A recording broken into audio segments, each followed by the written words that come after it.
பொறையுடைமை துறந்தாரின் தூய்மை உடையார் இறந்தார் வாய் இன்னா சொல் நூற்கேற்பவர். குறளனம் வனநூல் திருவள்ளுவரினும் மாதானு பங்கி.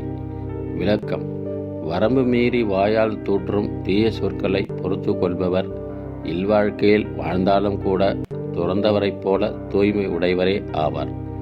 இதை ஒரு வார்த்தையில் சுருக்கமாக சொல்ல வேண்டுமானால் வரம்பும் வாயும்.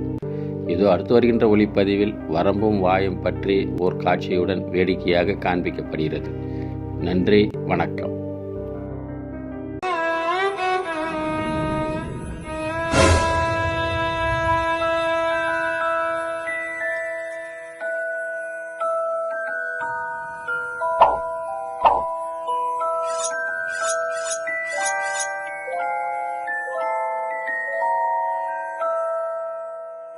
有人